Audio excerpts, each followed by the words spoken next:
Sir আমার হিসাব বিজ্ঞানে 2টা প্রশ্ন ছিল।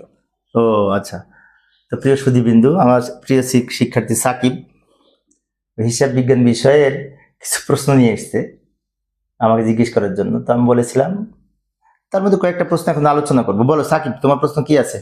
স্যার আমি একটা অঙ্ক করতে যাইয়া 2টা সমন্বয় শিকার হয়েছি। ওগুলো হচ্ছে প্রথমত অগ্রিম প্রাপ্ত আয়ের বিপরীতে অর্ধাংশ কাজ সম্পন্ন হয়েছে। এখন এই সমন্বয়টা কোথায় কোথায় বসবো?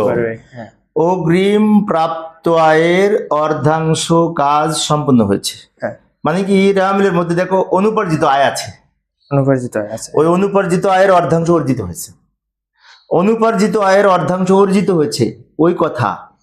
এবং এই বিশেষ করে দেখি আমি একটু, এই যে অগ্রিম প্রাপ্ত আয়ের বিপরীতে অর্ধাংশ কাজ সম্পূর্ণ হয়েছে আর অগ্রিম প্রাপ্ত আয়ের বা অনুপার্জিত আয়ের অর্ধাংশ অর্জিত হয়েছে, দুটো এক কথা। হ্যাঁ, এইটা দুইটা পক্ষ, একটা আয় বৃদ্ধি পাবে আর অনুপার্জিত সেবা আয় কমে যাবে। অনুপার্জিত সেবা আয়ের সাথে বিয়োগ হবে আর আয়ের সাথে যোগ হবে। অর্থাৎ অগ্রিম প্রাপ্ত আয়ের একটি অংশ যদি অর্জিত হয়, তার মানে কি আয়টা আমার উপার্জন হয়ে গেছে। আয় উপার্জন হয়। তা সেক্ষেত্রে আমার সেবা আয়ের সাথে যোগ করব। অনুপার্জিত আয় যত টাকা আছে, কত টাকা আছে অনুপার্জিত আয় উপরে? ওটা আছে অনুপার্জিত আপনার আয় 5,000 টাকা। হ্যাঁ, 5,000 টাকা। তো 5,000 টাকার অর্ধেক 2,500 টাকা একবার সেবা এর সাথে যোগ করবো, এটি সেবামূলক অঙ্ক। আরেকবার চলতি দায় পাশে অগ্রিম সেবা আয় থেকে বা অনুপার্জিত সেবা আয় থেকে বিয়োগ করব। অর্থাৎ অগ্রিম সেবা আয়ের অর্ধাংশ কাজ সম্পন্ন হয়েছে মানে অর্জিত হয়েছে, অর্জিত হয়ে তাই গেছে। এটা আয়ের সাথে যোগ হবে আয়ের সাথে আর যোগ হবে আর অগ্রিমের সাথে বিয়োগ বা হবে। অনুপার্জিত আয় থেকে বিয়োগ হবে। হ্যাঁ, দুই জায়গায় বলবে। বুঝতে পারছি স্যার। আর আছে প্রশ্ন? আর একটা শেষ প্রশ্ন আছে স্যার, সেটা হচ্ছে অগ্রিম বীমার 5,000 টাকা মেয়াদ উত্তীর্ণ হয়েছে, এটা কোথায় বলবো? এটা আবার সম্পদ, অগ্রিম ব্যয় তো সম্পদ, তাই না?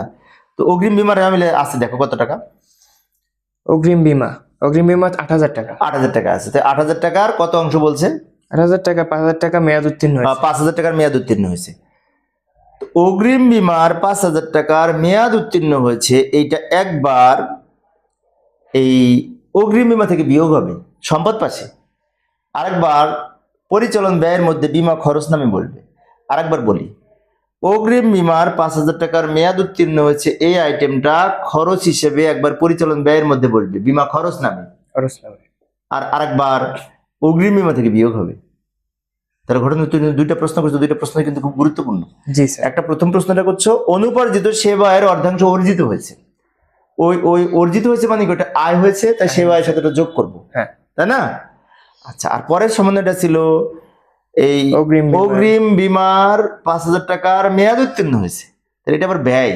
হ্যাঁ, তাহলে ব্যয়ের মধ্যে লিখবো বীমা খরচ বলে, যেটুকু মেয়াদ উত্তীর্ণ ব্যয়, অগ্রিম বীমা যেটুকু মেয়াদ উত্তীর্ণ হয়েছে ওটা বীমা খরচ নামে ব্যয় পাশে লিখবো। আর অগ্রিম আয় যেটা মেয়াদ উত্তীর্ণ হয়েছে ওইটা সেবায়ের সাথে যোগ করবো। সেবারের সাথে যোগ করবো। মনে থাকবে? জি স্যার। আর কোনো প্রশ্ন আছে? না স্যার, এই যদি প্রশ্ন থাকে পরবর্তীতে করার চেষ্টা করো, সমস্যা নেই। আচ্ছা স্যার, ধন্যবাদ। ঠিক আছে।